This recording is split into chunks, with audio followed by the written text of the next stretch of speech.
So amidst us we have a wonderful speaker, Miss Ishani Dhiman. Ishani is a mobile developer at Sapient Razorfish with 3 years of experience in developing mobile and kiosk apps for clients in multiple technologies. She enjoys interacting with people who have new ideas and approaches to solve problems, small or big, of the world. Please put your hands together and help me welcome Miss Ishani Dhiman. So the session is going to be on tips to make your apps great when building for accessibility. Miss Ishani Dhiman. People at the front, I'm sure you're not able to see me, so it will be great if you can shift one note above you. If that's fine, then it's okay. Before I jump into what I have to deliver to you guys today, I just want to tell you about a thought which has recently been there in my mind of lately. I was just thinking that each of us, we're unique, peculiar individuals, right? We're different in our experiences, we're different in our interpretation to this world, we're different in our habits, we're different in our physical and mental abilities, our interests. Basically, we all are wired differently, right? So when we design an experience or interface, we design it open enough to let people use it the way it suits their way of doing things the best, right? Taking something as simple as making a phone call on your mobile, for example. As I talk about the kind of calling behaviors, I want you guys to raise your hands if it sounds like you, yeah?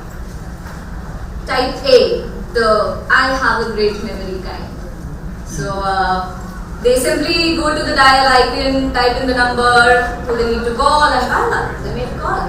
So how many of you guys are of such type? Except for the wife's number. Alright, we have to. Okay. Type B. I am very organized. I save the numbers, I tag them in my important or favorite list. So whenever I need to call, I just go to the tag and search for people in the list, and then I make a call.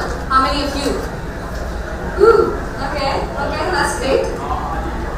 Type C. I'm in a hurry people's way. I don't want to save my number. I just don't like to increase my contact list, and if I need to make a phone call, I'll just remember a couple of digits from the phone number. It had a 6, it had a 3, and I'll just scroll up through my recent dialed numbers and I'll make a call. How many of you?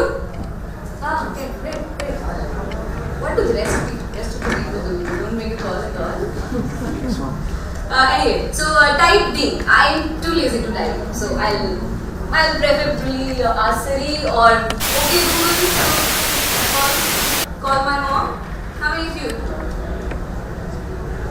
Guys, seriously? Okay. So there's a point I want to make here. So, like I said before, as designers and developers, we are trained to design experiences, embracing all your different behaviors, your different moods, and giving you an interface that is accustomed to you rather than the other way around. Yeah? Why not the people with disability? We are designed them for the same way. People with disability are also differently wired, right? With different habits, different behaviors, that's all. If we could approach designing for them with this simple analogy, I think it will be a lot less overwhelming and a lot more empathetic for us to design for them. We'll be designing for people with just another habit. Just like, did you ever think of making a phone call in 4 different ways? No, right? It never struck you? So it's just another habit, right? It was just a normal behavior, but just different. So that's all. That is what people with disability also have. They just have they just have different habits, different behaviors.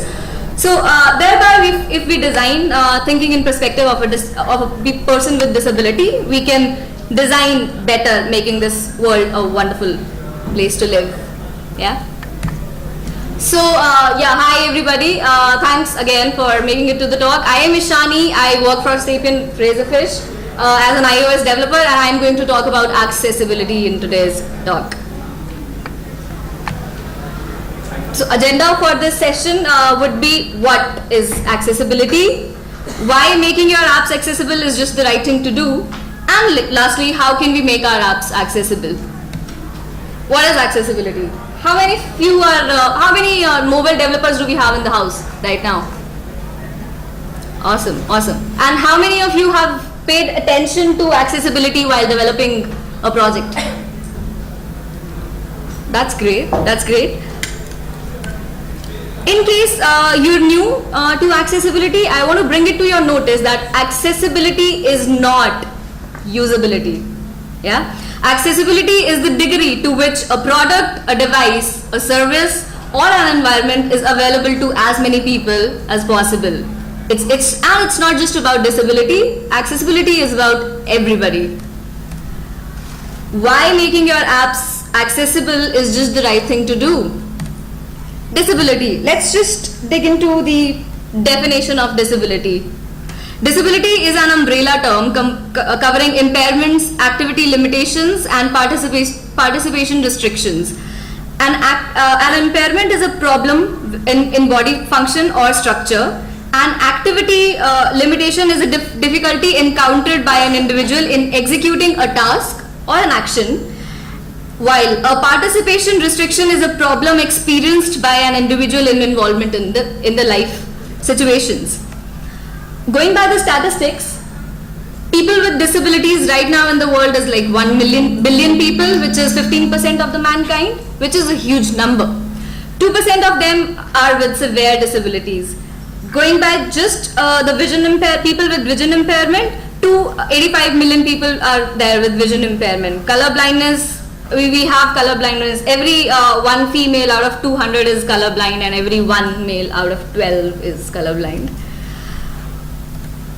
That is why we need to, it's a huge number. 285 million people, it's a huge number. And if we are making our apps accessible to all the people, we can build our business even more. Now let's just talk about how you can make your apps accessible. There are 3 basic steps which we'll talk about while making your apps accessible. One will be design, the other will be development, and lastly testing. Let me tell you what is already there in your mobile devices.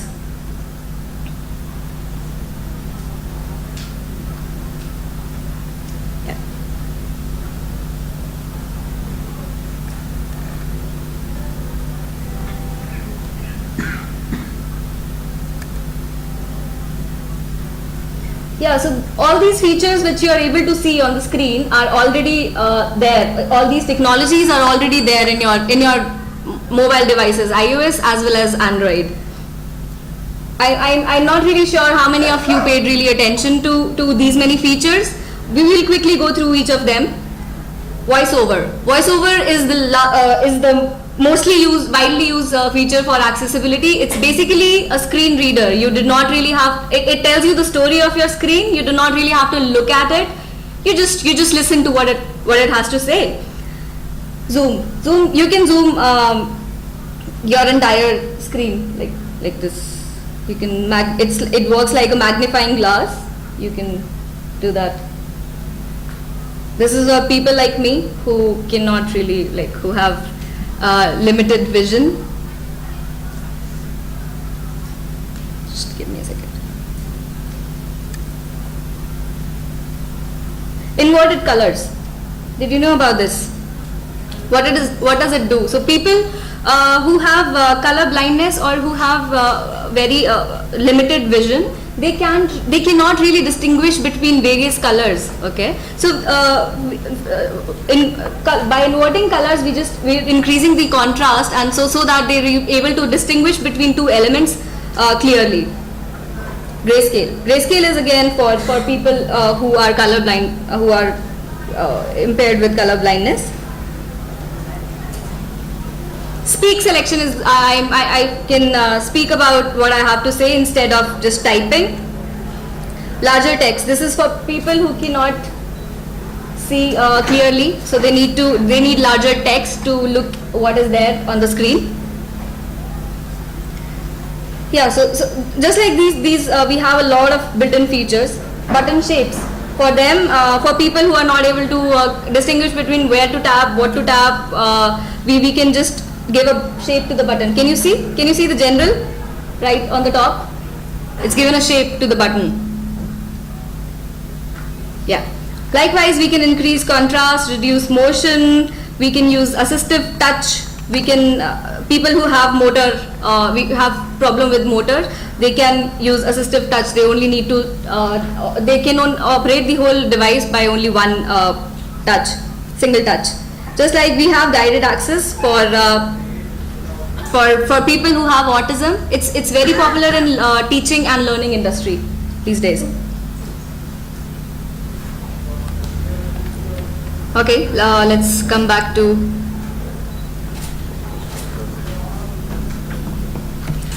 So while so you saw that, right, that there already are a lot of technologies built in your mobile applications, but it is up to the developer and a designer to integrate all these technologies in your mobile application. So we'll talk about design. How can a designer design in a better way, keeping people with disabilities in mind while designing an app. So for UX design, you should design experience. How many designers do we have in the house? Oh, great, yeah, great. So have you designed for people with people with disabilities before? No, not really. Okay. So you should design your experiences with accessibility, keeping accessibilities in mind. Include the relevant personas and the user stories. Pay attention to the government requirements. Did you know there are government guidelines? Yeah, right. Pay attention to those requirements. While designing your UI, you can pay attention on your typography, your layout, your colors, your iconography. There shouldn't be. So let's say there's a text which is created out of a graphic. It's not really a text, it's an image. We should avoid using those kind of images in our application, because Voiceover will not really be able to call it out loud because it's an image. It's not really a label. Yeah. It's a common trend I've been seeing in the mobile applications. We tend to have a light gray background with a nice white color text on it, and it looks very swaggy, but no, it's a blunder. It's a big mistake because people with color blindness cannot distinguish between your background and your text. Contrast ratio is also incredibly important. It is popular to have the light gray on the white, but as I just told you, but it's not really great for the visual challengers. Keep color schemes simple and never indicate meaningful content with color alone. Let's say I'm entering my credit card details in my application, and an error comes. It's in red, but I'm a colorblind person. I cannot really see red. I can't make out what happened, and you just lost a customer there. I'm not able to move ahead and make my payment. So this was a meaningful. It was a meaningful content. Maybe you should convey it with a beep, with vibration, like error messages with beep, with vibrations. Maybe some other innovative way to do it. So, like I said, always convey important information via multiple medias. Coming to development, you need to keep these three things in your mind while you're developing an application. For accessibility, for every element, you need to know. You need to ask: are you accessible? Are you? If yes, what are you? I'm a logo. Yeah. Who are you? I'm the logo of my website. I'm an image. Yeah. All these things, all the elements needs to be called out loud for a blind person to be able to understand what is there on the screen. You should be able to tell a story while you're swiping through Voiceover on your screen. We can go through these simple guidelines. You can add descriptive text in the UI controls. Let's say there's a button which says buy. Buy what? Maybe you could append the things in your basket and say buy the red scarf instead of just calling out buy button. Double tap to open. So it's not very intuitive. You should minimize the text input in mobile UIs, and even if you are keeping text inputs, allow the app to recognize handwritings or voice instead of forcing the user to type, because it might not be very easy for everybody to type. Make UI as simplistic as you can, and make everything dynamic. Apple has a fantastic dynamic layouts. Just make everything dynamic, because if I'm blowing up my font as big as I can, my UI element should increase accordingly. And do not really rely on gestures alone. Make your app as simple. It's okay to have couple of more screens. It's okay to navigate through more number of screens instead of making your one screen cluttered. Instead of keeping a lot of features on just one screen. Allow zooming of UI elements, just like I talked about dynamic, make everything dynamic. Add captioning to your video content. So there might be people who are hard of hearing. Adding caption to your video content will be really helpful. 3 best tips. Leverage the power of voiceover.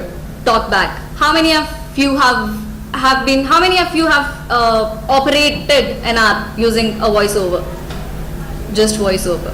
That's beautiful. So yeah, you should really so as I told you, your design should be such, and your hierarchy of your voiceover focus should be such that when a blind user is swiping through the app through your screen, keeping voiceover on, it should be able to narrate a story about your screen, not just some random bullshit text. Yeah. Read beyond the text. First of all, let me show you a video, a beautiful video of how can we leverage the power of voiceover.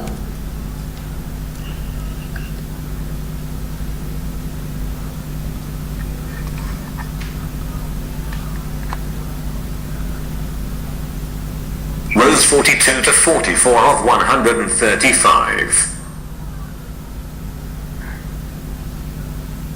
Rows 43 to 45 of 135. Home. Heading. Home. Heading. So, did you notice one thing here? The home, it's an icon, right? A lot of apps, if you do not really pay attention to accessibility and what text to be given to each element, I was going through, so while preparing for this presentation, I was going through a lot of applications, testing all of them in accessibility. I found out that a lot of them do not really pay attention to give a relevant text to an image, and it just calls out image 1. What am I supposed to do with that? Nothing, right? It called out home, heading, and when I tap on home, it scrolls me up, all up through the first feed. Yeah. Twitter has really done wonderful job with accessibility, especially voiceover. You should really take an example from it.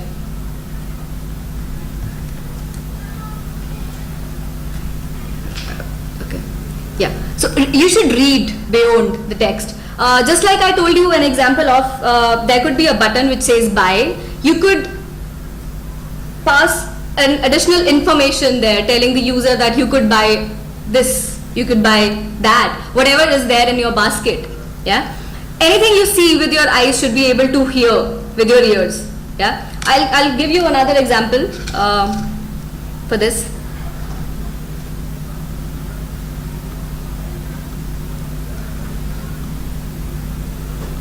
Voiceover on. This is YouTube. Like this video along with 93,961 other people. Button.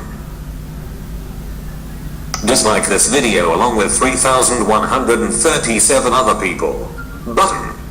So if I had to go with the standard approach, I could have just swiped through the icons. I would have told the user that you could like it and then go switch on to the next text, which could have called out 93K. But just to keep the whole screen compacted together, it said like the video along with 23K people or user, whatever. It was just the addition of 2 words, but it really brings the whole screen together. Yeah. It was a brilliant example by YouTube. you can actually do that, and it's not really very difficult. You can do it. You just have to think through. You just need to put yourself in the shoes of a person with disabilities, and you can do wonders. I'll give you another example, which is not a very good example of accessibility, and I'm sorry if you like this app, but yeah, I hate to call this out, but they've not really done a good job with accessibility, especially voiceover. Button what? I'm scrolling through. It does not call out anything. What? Where am I? I don't know. No. I don't know what am I doing. Just look at this. 31. What? What? Super Renzin 1 31 8 HRS minutes. Sick. So I think Selected. I made a valid point here. I don't think if I lose my vision even more, I would be able to ever use Myntra's app. Yeah, tweet it there. Sorry? Yeah, I might. You guys can do that, right? You might win something from kids. Anyway, so you need to reimagine your layout. It is very important because your layout should be able to tell a story. I'm emphasizing this point because it is actually important. A blind person should be able to use all your mobile applications as freely and as fastly as you guys can. So your layout should be designed like that, like it tells you a story of the view, what is there. Let me give you another example for that.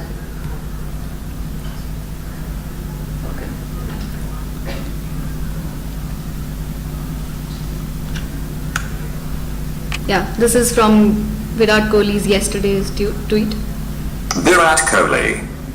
Happy birthday party, hands pressed together. Smiling face with squinting eyes. May God bless you with more happiness and peace in life. My cricket hero always. A K hand. Top sign. At Sachiv_RT. So, Image.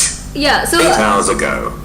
Did you notice 2 points here? First, it called out the smileys, the emojis.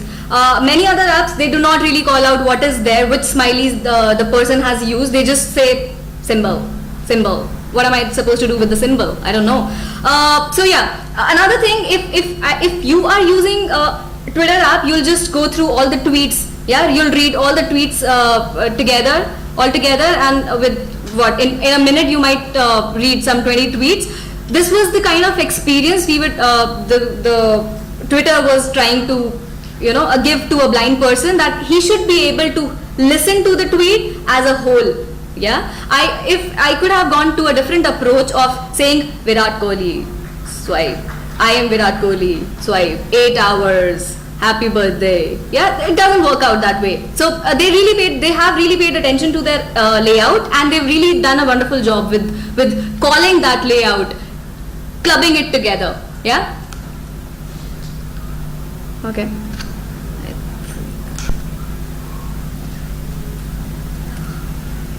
Yeah, so coming to testing, there are 4 ways which you can test it. Manually, you can put yourself in the shoes of a blind person, of a person with disability. You can test it. I would advise you, if you're building an application for accessibility, do not use it without having a voice, your talkback or voiceover on. Use as many applications as you can. You'll feel the pain. You'll understand what is there and what is not there. Yeah, what you require and what makes sense and what does not really make sense at all. There are testing analysis tools which you can use. Or you can do automated testing, turn on accessibility testing in Espresso and Electronics, and user testing. Give your application to other people. It's when you're a developer, you tend to think in one way. Yeah, you just give your application to as many users as you can. Maybe somebody with disability. How much time do you have? I have 5 minutes. Okay, so I'll quickly. How many iOS developers do we have here? Okay, rest all are Androids. Web. Web. Oh, okay. Okay. then I'll probably skip this, because I was going to show how we can use accessibility, UI accessibility traits in iOS, and what can I omit, what can I give, what can I do differently. But I'll just skip this for now.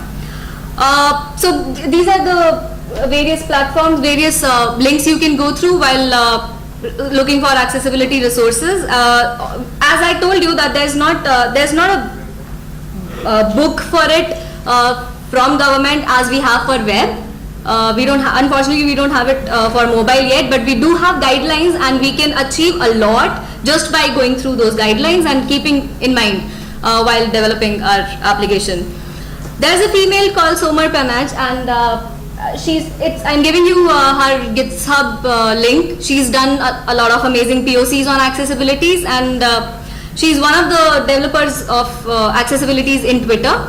And you can really actually go through all her GitHub projects, and they've done wonders. There's a conclusive point I want to make here to all of you. Accessibility is not an additional feature in your mobile application. Don't brag about it if you've implemented it. It's the best practice. You have to do it. You need to do it. You should do it. It's not an additional feature. That's all. It's a beautiful quotation by Helen Keller, and I'm up for question answers.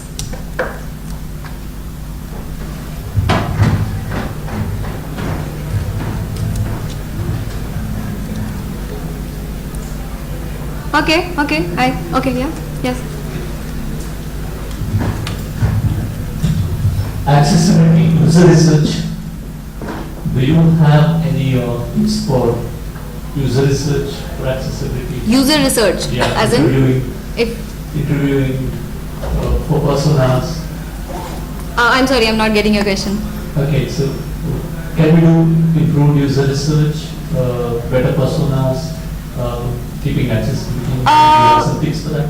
Yeah, so basically, okay. So basically you are asking how can I make my testing more effective, so that I get to know where am I lacking, what can I do better. See, so accessibility is basically, it's not very developed right now, yeah. We don't really, not many users pay attention, and the worst part is that the users who will actually require accessibilities, they're relatively lesser in comparison to the rest of the users. So it's, we don't really have I don't really have tips for increasing your database or increasing your efficiency in testing. But yeah, the key to this is that you yourself, the developer, should put himself in the shoes of a person with disability.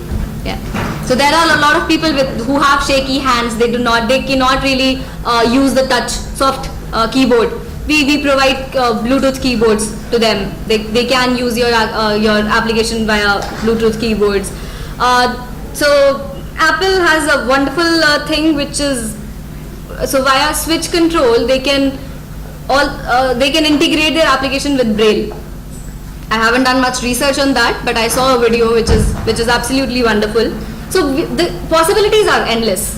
We can achieve a lot, but the only thing is that the developer has to, be in the place in order to achieve it. Yeah. Was I able to answer your question? Not thoroughly. More into the design phase of it than the development and testing. Yeah, that's true. But I don't really have much tips for testing. Developers, I can connect with you offline for giving you the development tips, because I've been developing a lot on accessibility. Not much for testing. Yeah. Does anybody have a question? Okay. I'll wind up now. Thanks.